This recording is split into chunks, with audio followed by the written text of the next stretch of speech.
Am I the a-hole for not caring that my step and half siblings want nothing to do with me? I, 18 male, live with my paternal grandparents, and right now things are tense with my mom, and one reason for that is my paternal side of the family, and my step and half siblings. My dad died when I was about 4, around the same time my mom was getting married. My parents divorced when I was about 1, and I don't think they were on very good terms at the time. When mom remarried, she tried to end all contact with my paternal side of the family, which made them sue for visitation in court, and they won. It was more than my mom and her husband agreed with, so they tried to fight it often, and there was always this back and forth to court over me. I was adopted by my mom's husband when I was 7, because mom didn't look up the law accurately enough, and they thought it would remove my paternal grandparents' claim for visitation. It didn't. And her husband never liked me because I loved my paternal family and wanted to spend time with them. The reason this was a huge deal is because neither my mom nor her husband had extended family between them for one reason or another. And that meant my step-siblings had no extended family, and neither did my half-siblings when they came along. But I had a massive extended family, and I went on vacations, got gifts, was taken places, and overall had grandparents, and cousins and aunts and uncles that none of the other kids had. My paternal family wanted nothing to do with my steps, or halves either, and that was the cause of more arguments than I can count. My mom's husband told me if I wanted him to take the adoption seriously and actually be my dad, I would fight for his kids to be included. When I didn't, he made his true feelings about me known, and how he saw me as more work than I was worth. My step and half siblings were resentful for what I had, and jealous of it too. There was always some fight when I had a school play or a football game, and I had my extended family show up. Same thing for any grandparents' day event we had in school. I had grandparents, they didn't. My grandparents showed for me and not for them. The resentment and anger got worse as I got older, and my mom told me that if I didn't fix things, I'd need to leave once I turned 18. Because it wasn't fair for me to live there as an adult and not share the family with them. So I moved out on my 18th birthday. My mom hadn't expected it, and it pissed the steps and halves off. Things with my mom got even worse when I asked my grandparents to adopt me. Before that, we looked into reversing the step-parent adoption, but that was not something I could do.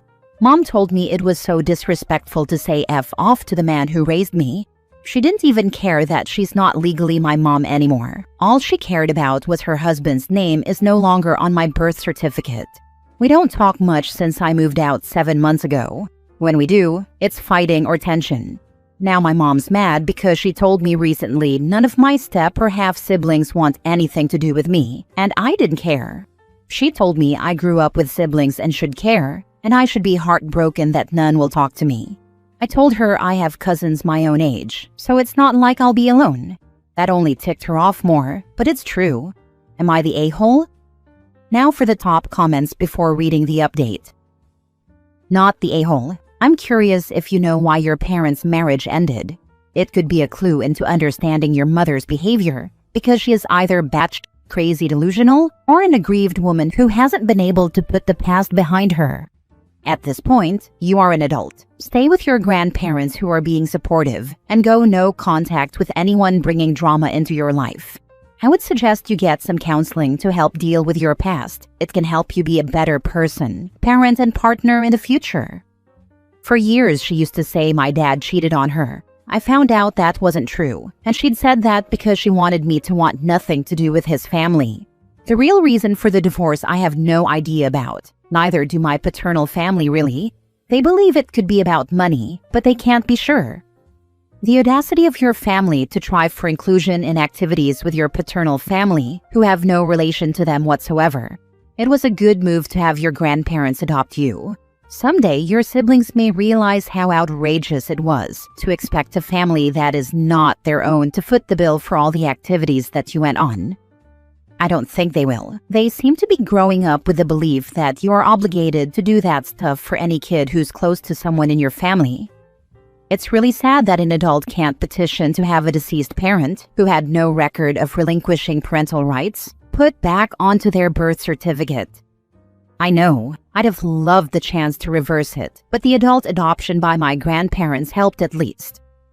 I'm glad your father's family is awesome. Your mother and stepdad had the ability here to make a healthy and inclusive family for all of you. They chose not to, and that's on them. You go on and live your best life with a family who actually treats you well and loves you.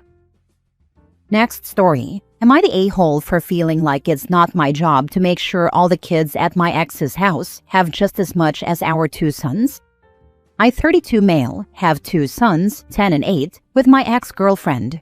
Our relationship ended 7 years ago, and since then we have shared custody of our 2 kids. What this looks like is every other week during the school year, then every 2 weeks during summer break. Up until last year, all expenses for the kids were split evenly among us. This changed in April of last year because she was struggling to afford all the kids in her household, our 2, plus her stepdaughter and her baby daughter.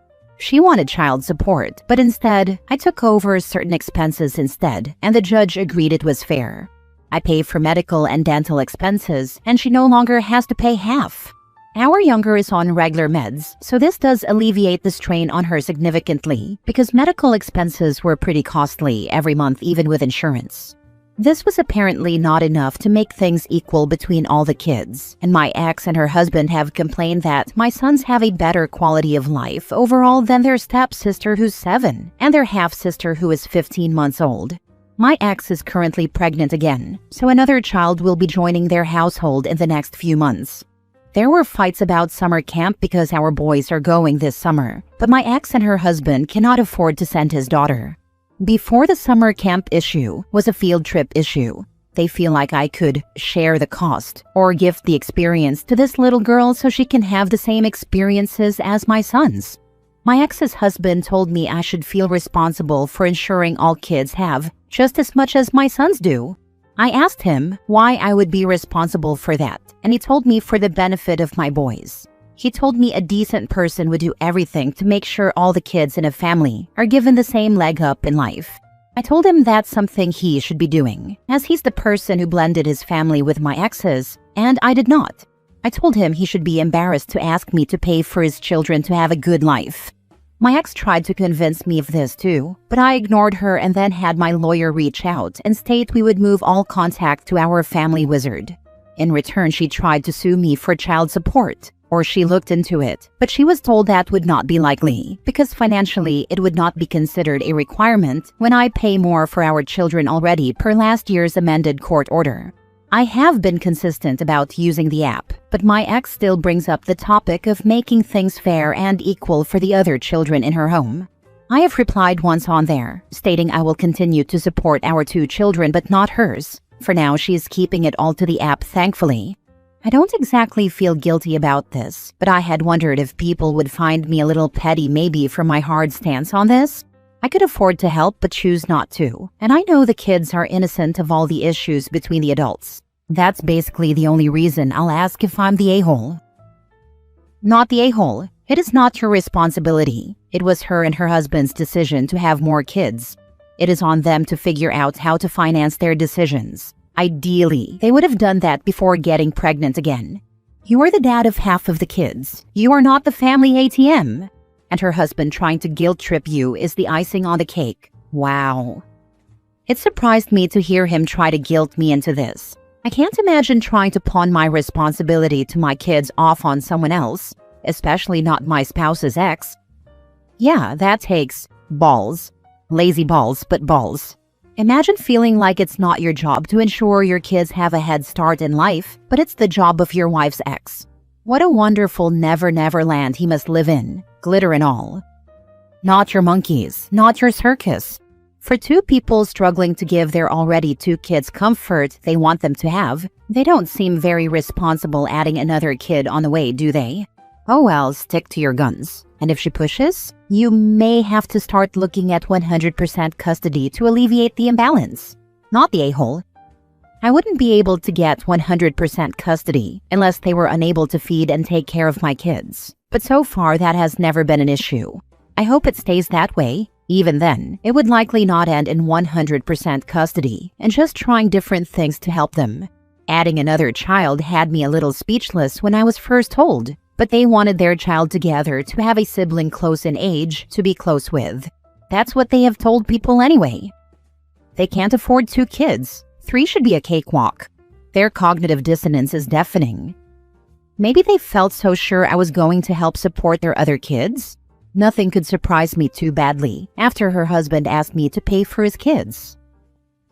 Last story. Am I the a-hole for sticking up for my husband and refusing to be in contact with my parents until they apologize? My husband borrowed my dad's truck almost 2 weeks ago to haul our old wash machine. He cleaned the bed and filled with gas when finished. Absolutely zero issues with the truck when he dropped it back off. I'd seen my dad twice within a week after use. Nothing was said about the truck. This Monday, I went over with my son, and he instantly confronted me saying he wanted me to send my husband over. I asked if he needed help with something, and he said to have a talk, but he didn't want to tell me why because he didn't want to stress me. I pressed what the issue was, and he goes on about my husband breaking the latch to his roll-top bed liner and the backup camera. I was shocked and apologized if that's what happened, but if he did break it, I can guarantee he has no idea. Or he would have said something to him when he dropped the truck off, or at a minimum came to me. He insisted he knew, said it was obvious, all but calling my husband a liar without using the word liar. I still insisted if he had, he must not have known or realized, because he would have said something. I offered to pay for repairs if that was the case. He refused. Just insisted I send my husband over, not tell him why, and let him handle the situation. I got upset and yelled at him at this point that he was trying to treat my husband like a child. If there was an issue, why didn't he call my husband? And he only wants to do this to humiliate him and try to catch him in a lie, which isn't the case. I pointed out he wouldn't do this to my sister's husbands. Anyways, he was upset I stood up for my husband and I left shortly after. I discussed the situation with my husband and he said yes. The backup camera was not working when he got in the truck, but assumed my dad knew because it said service needed on the screen. As far as this latch, he has no idea what he's talking about, and said that when he put the liner top back down it was on fine. But admitted he never latched anything, so he would have no idea if that was broke or not. But the way my dad describes the damage, there was no way he did that, because when he dropped the truck off, it did not look the way he's claiming. My husband attempted to talk to my dad in person, and my dad just yelled at him, telling him he was bullshitting him, and he knows what he did, and he damaged the truck. My husband insisted, and my dad went as far as saying, "I took pictures of the damage. I know you did it." My dad refused to hear my husband out. My husband at that point was not going to argue with him and left. My dad never showed him the damage or these pictures of the damage, just described and yelled at my husband that he's a liar and knows what he did. My husband is taking it better than me. My husband is adamant he did not do anything to my dad's truck and is confused why a week went by and anything could have happened in that week before he noticed it. I'm furious that he's just jumping to the conclusion that my husband damaged the truck and he tried to keep it a secret. What benefit would he have to do that? I'm furious with the way my dad is handling the situation and the way he treated my husband in this and how he expected me to just be okay sending my husband over blindly, especially when he didn't do anything. This isn't the first time my dad has treated my husband this way, but it's the first time I've put my foot down and told my dad it wasn't okay what he was doing. My mom has tried to text small talk to me, but I don't have much to say. I had to drop off an item today and took it in, and when asked if I wanted to sit for a bit, I said no, I'm okay, and walked out. I don't want to yell, and I knew right now we're going to end up arguing about it. Until my dad apologizes for the way he's acting, I don't have anything to say to him. I know my mom isn't the one who said anything, but she excuses his behavior and I can almost guarantee she's on the page my husband is lying, because that's just the way she is. They've never been that fond of my husband. I've chosen to go minimal contact for the time being. Am I the a-hole for refusing to have contact with them right now due to the situation? I feel bad because it's my parents, but I'm tired of them acting this way and I'm furious about the situation and how my dad's handling it. Now for the comments. This sounds very fishy. I'm thinking maybe your dad knew it was already broken and was using the opportunity to get at your husband to make him feel bad. I don't know. Has he had negative opinions towards your husband in the past? Opie said her dad wouldn't do it to her sister's husband, so you know her husband isn't the favorite son-in-law. He's definitely not. He even has a shirt with my sister's husband's face on it that says, "Favorite son-in-law."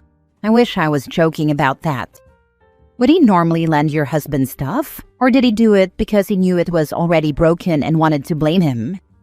In the past few years, he's lent things off and on, a tool here or there.